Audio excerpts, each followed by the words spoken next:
I'd hoped it'd be this good morning, but I won't keep you from your lunch. It would be an unforgivable slight for me to go past the finish time, I think. I've learned that people, or at least their stomachs, don't have much patience. There's one correction for the program.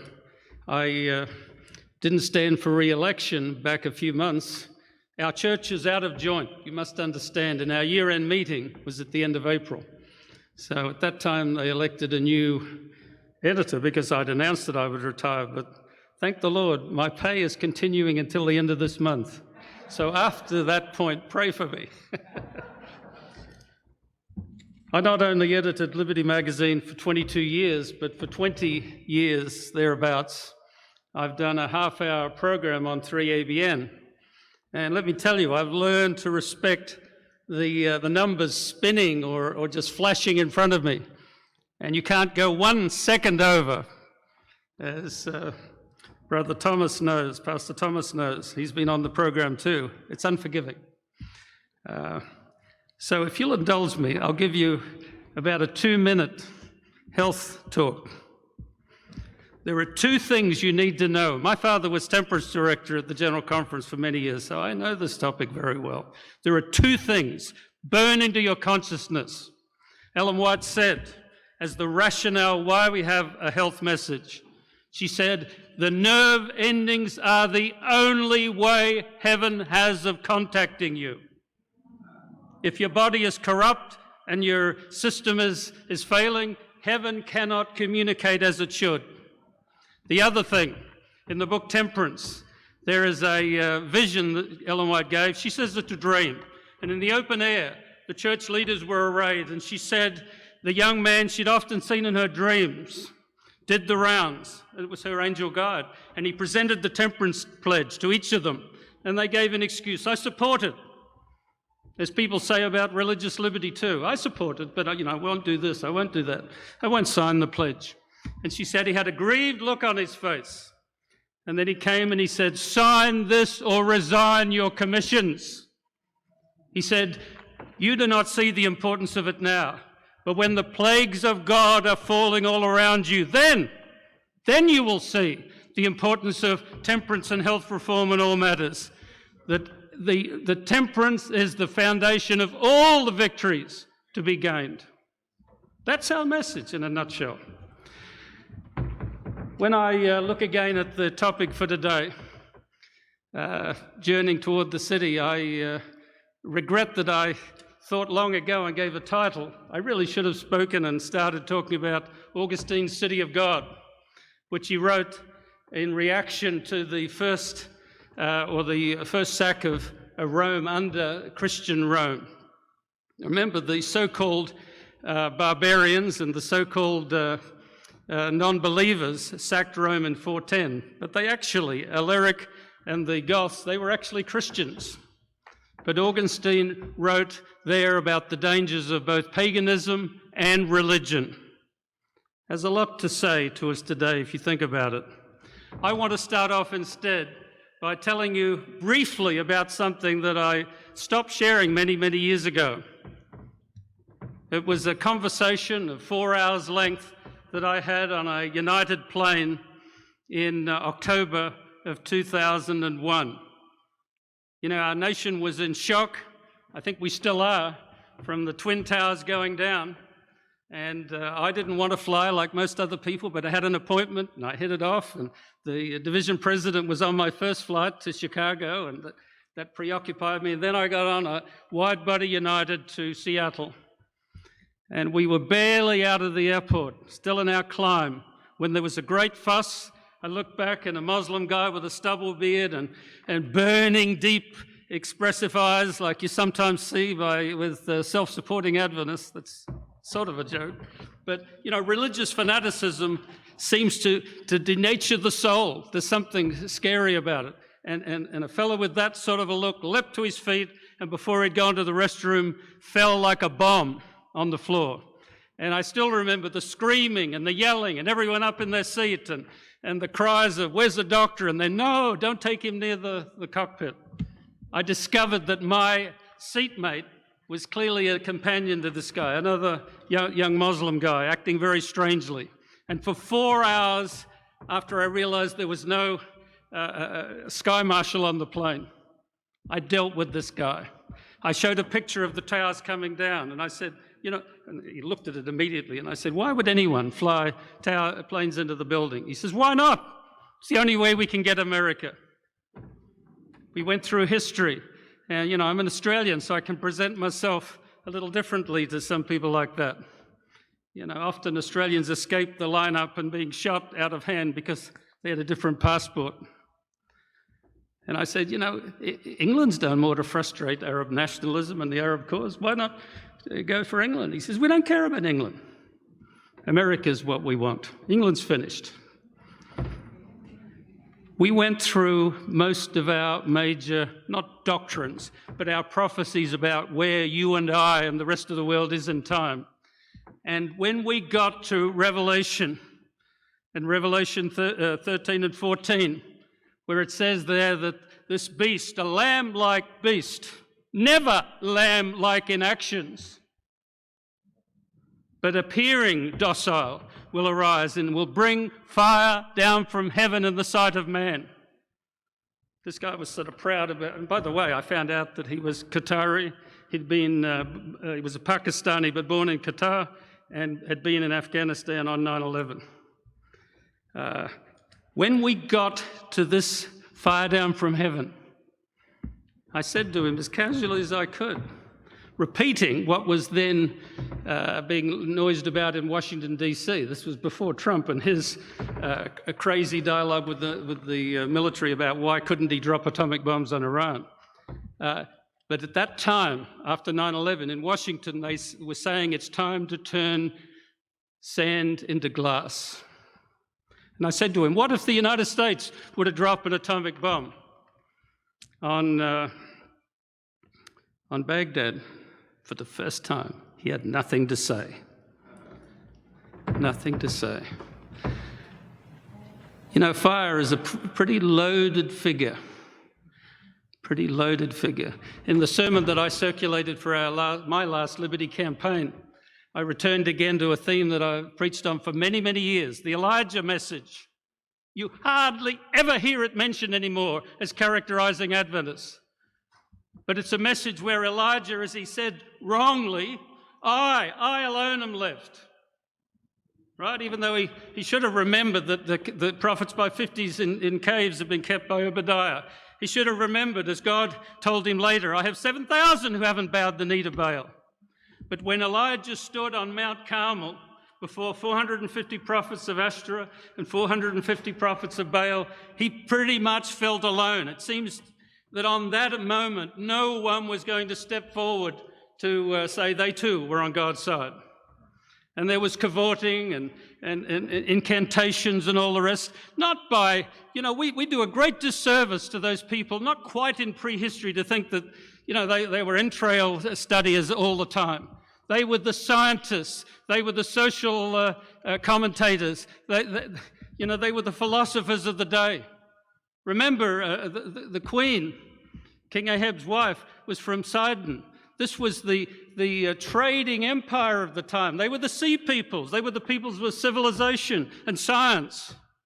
And here, Ahab was arrayed against the lot. And it wasn't they who brought fire down from heaven. It was him when he prayed to God. He said, I alone am left, but he says, Lord, show that I am acting on your behalf. Show these people. And Ellen White speaking about that, she says, when he challenged them, they answered him not a word. Because she said, like a dark shadow, unbelief had spread over Israel, and they were dumb in the sight of a challenge to God's power. And I've got to tell you, it's still troubling my soul. But as I'm about to send an email to the PAL people, because my email address is about to go, and I said, I'm going into that great silence soon. It's not for me to say anymore, but I cannot believe why in the face of a pandemic no worse than happened 100 years ago, churches shut down on command, ours included. What do we expect the great trouble, such as never was before, will be like. This is barely it. Barely. Barely. You know, when you look back on Adventist history, we've had trouble with fires. I reviewed again last night an article actually written by Arthur White about the fires in Battle Creek. You know, in one year, 1902, the Battle Creek Tabernacle, which was the headquarters church of the time, and the Review and Herald burned down. And the testimony of the fire chief, he says, I don't know about these Adventist fires. He said, you know, the more we put water on them, the faster they burned. And I did a little experiment last night, and it shocked me. I looked up Adventist fires, and the Adventist churches are burning all over. Ellen White was very plain about the problem with that. She said, it's unbelief. She said, back to the temperance message, tobacco spit was being spat on the presses by the pressmen as the materials ran off the press. I was telling Samuel a little bit earlier that I'm still in a bit of a shock. You know, I live in Hagerstown. He and I both worked at the Review and Herald, and the Review and Herald was there since the 70s. Before that, it was with the General Conference at Tacoma Park, and I worked there for a year. And I grew up as a fourth generation Seventh Adventist with the figure that we would encircle the globe with literature. Leaves of autumn, bands of light. We were promised that the publishing work would be the last to close. And the other day I drove past the Review, and it's rubble, not one stone upon another, literally. Thankfully, I was able to catch about 20 brick, because I'm doing a big brick project, and they're built into the letterbox on our house now. But that's scant consolation. Adventist fires, perhaps even are continuing to this day. But fire is a loaded figure. Loaded figure. You know, we clearly, I think, have forgotten our origins. I don't know about you, but it's easy to think back on even relatively recent history, certainly the history of our church, which is relatively recently, not much more than 120 years ago. Easy to look back on and think of it as a sort of a single color patina of a calm, kind time. The times of the Adventist church coming into being were cataclysmic. It was a time of civil war. It was in the middle of the Civil War that we were organized. When Ellen White did those trips to the West Coast and took the railway, that was literally what you can still see in Westerns, where they were going across the plains pursued by Indians and shooting buffalo out the windows. The railway had barely been put across. The United States was torn apart by a social upheaval of people moving from the farms to the cities. It was ideologically at a crossroads. Transcendentalism was moving in and replacing religion with philosophy. Charles Darwin had come up with his philosophy of the origin of the species. Spiritualism, and basically the UFOism, which you can see now, that all began then. This was a country in turmoil, and it literally was, cudgels and rifles, because even the workman was at war with those that had the money. Do you know in Ellen White's time there were more Pinkertons than there were US military personnel? And the big business would hire a trainload of Pinkertons and send them to where the workers were striking for higher wages, and they would offload and start shooting them and beating them about the head. War! That's the origin of this country, not of this church, not calmness. When I came to the United States, I was a young guy, further back than I realized. I never thought I'd even be alive at this age. And I'm not ancient, but I'm old enough to retire. But, I remember 1968. That was a bad year. What happened that year? Can anyone remember some of the things? I'll tell you a few. I know one that you probably have in mind. The Prague Spring. It was the beginnings of a revolution against Soviet occupation in the Soviet bloc. Of course, it took several decades more for it to fall. Prague Spring was put down violently. North Korea took the US Pueblo and held that boat for about 20 years. There was the Tet Offensive. Vietnam was very important to me. I still remember my number, 243. I wasn't at great risk, but all of my age group thought that we didn't want to go there. This was a war that was no good, even though 1 million American soldiers were sent there. LBJ had trouble with Vietnam, and My Lai took place that year, where Americans cold-bloodedly were caught killing an entire village. And it was not an isolated incident, but it was one that came to everyone's attention. There were student protests all over the world. Robert F. Kennedy was assassinated. Remember, that was quite affecting to me. We were all under the spell of the Kennedy royal aura, if you like, and he was expected to be the successor to his slain brother. And I remember him saying, shortly before he was killed, but at the time of another assassination, he said, he quoted Aeschylus, he says, "In our sleep, pain which cannot forget falls drop by drop upon the heart until in our own despair, against our will comes wisdom through the awful grace of God."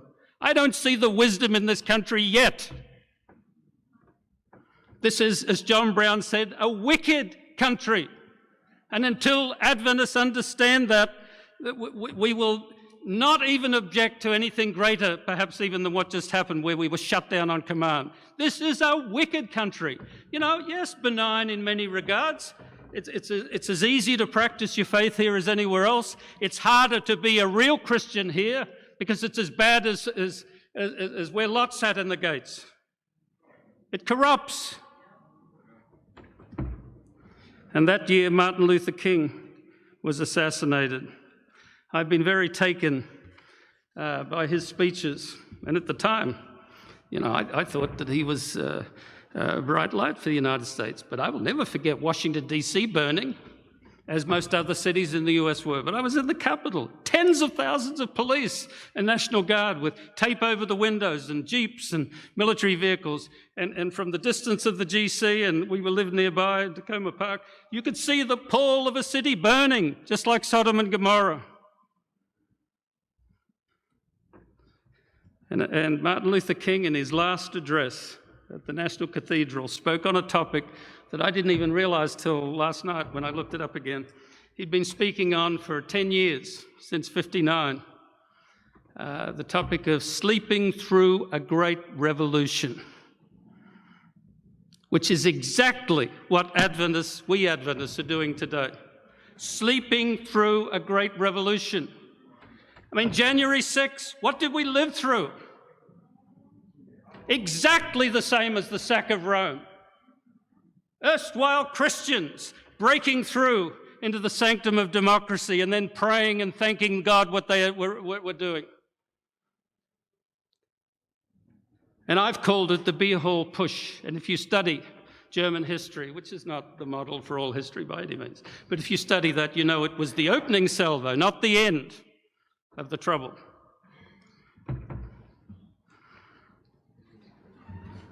Fire. You know, Jesus spoke a little about fire, and I'm moving quicker now because I intend to finish close to on time, if not on time. Jesus in Luke chapter 12, and I like context, you know, it's true, we are people of proof text, but that can be easily manipulated as isolated statements of Ellen White can. Anything out of context can be misleading. And I'd like to read you a few verses in Luke chapter 12. And the backdrop of what I'm picking on in Isaiah 66:15, it says, "For behold, the Lord will come with fire, and with his chariots like a whirlwind, to render his anger with fury and his rebuke with flames of fire." And Jesus said, "Be ye therefore ready also, for the Son of Man cometh at an hour when ye think not." Do you think he's about to come? You know, I'm not going to stand here and tell you I know when Christ comes. None of us know. But I've been saying for years, and let this be my epitaph as far as my job was ever concerned, One thing I'll stake my life on, and I almost don't need to put it future tense now. The world that you know is about to pass away. We are at the end of an age. You know, the Etruscans and then the Romans picked up on what they called a saeculum, a period that ranged from 90 to 110 years. But what they were trying to cover was the time period when at the end of it, nobody that was alive at the beginning is alive anymore. In other words, human direct memory is gone. We're living through a saeculum now on the COVID. It's exactly 100 years since the so-called Spanish flu. We've forgotten. So Jesus said, "Be ye therefore ready." Then Peter said unto him, you know, Peter's like you and me, didn't think too much a lot of the time. He says, "Lord, speakest thou this parable to us, or even to all?" You know, why would he say such a thing? Elsewhere it says that to the disciples Jesus spoke plainly. Parables to the people, to confuse, not to confuse, but to delay the import so they wouldn't either reject it or be offended, or he would get into more trouble. But spoke plainly to the disciples. But Peter says, "Is this parable for us or for all?" And Jesus says, "Who then is that faithful and wise steward, whom his Lord shall make ruler over his household, to give them their portion of meat in due season? Blessed is that servant, whom his Lord, when he cometh, shall find so doing. Of a truth I say unto you, that he will make him ruler over all that he hath. But, and if that servant say in his heart, My Lord delayeth his coming, and shall begin to beat the men servants and maidens, and to eat and to drink and be drunken, the Lord of that servant will come in a day when he looketh not for him, and at an hour when he is not aware, and will cut him in sunder, and will appoint him his portion with the unbelievers. And that servant which knew his Lord's will, and was prepared not himself, neither did according to his will, shall be beaten with many stripes. But he knew not, and did not commit things worthy of stripes. But he that knew not and did commit things worthy of stripes shall be beaten with few stripes. That's the non-Adventist world that we should be reaching out to. They're not bad people, they're not even unchristian, but they don't know what we know. And do you want to wait, as Ellen White says, for when things thicken so fast that your neighbour will say, "How come you didn't tell me this?" You know, you're dealing with beasts and stuff. You know, I don't understand that stuff. Why didn't you talk to me straight instead of? And I can tell you this, calling up the Liberty office and berating them because we didn't support Trump, for example. What nonsense! What nonsense! Kool-Aid nonsense. We should never be supporting any king, despot, or a benign ruler. They are not the ones that we follow. We follow God. And Jesus, and I'm not breaking this, he says, continuing, next verse, "I am come to send fire on the earth. And what will I if it be already kindled? But I have a baptism to be baptized with, and how I am straitened till it's accomplished." In other words, he wanted to get it over with. You know, I read commentators, they act like they don't know what Jesus is talking about. You know, an earlier talk spoke about fire representing God's power. Yes, it's also an alternate strange fire and also destruction. But he wanted power to his ministry. He wanted to get it over with. He wanted to sweep away all the troubles that were here.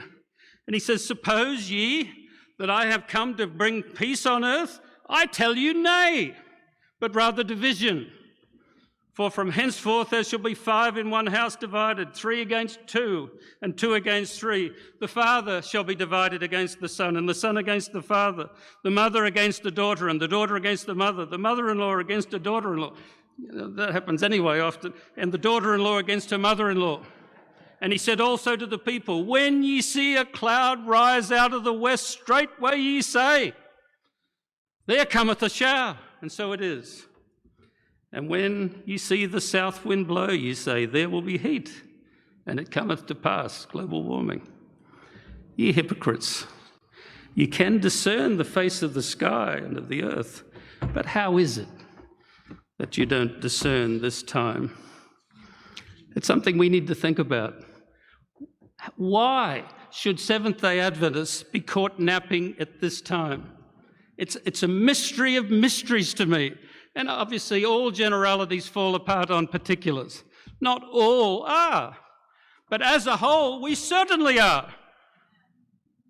I will remember to my dying day, and this can go on the record, sitting with one of our other religious liberty leaders, with a past General Conference president, as we received the Minister of Religion from Mexico.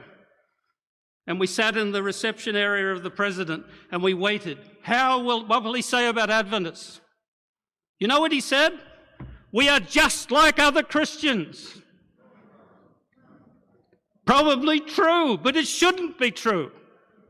These are not normal days. And the fire that Jesus prayed for came on to his disciples, remember. They received power in that upper room that was literal, visible. I mean, it stood in for something else, just as the fire down from heaven from this nation. It's probably not an atomic bomb. It could be a false revival. It could be anything. It could be an atomic bomb. And the Holy Spirit, of course, is not just a little flame. It's not just, a TV pantomime that you can catch any time on cable TV. The Holy Spirit gave power to that small band, a little bit more than the 11, but even maybe more than the 70, but not much more than Al-Qaeda today, to change the world in their lifetime. Surely, in our day, it can make a difference. I want to conclude in overtime, because I don't want to skip this, just to read you a little bit from one of my favourite books. I discovered it when I was in Australia. I was 9 years back in Australia at our publishing house, and there were about 80 employees. It wasn't a tiny publishing house. It had been around a long time, and it was begun back in Ellen White's day, when she spent quite some time in Australia.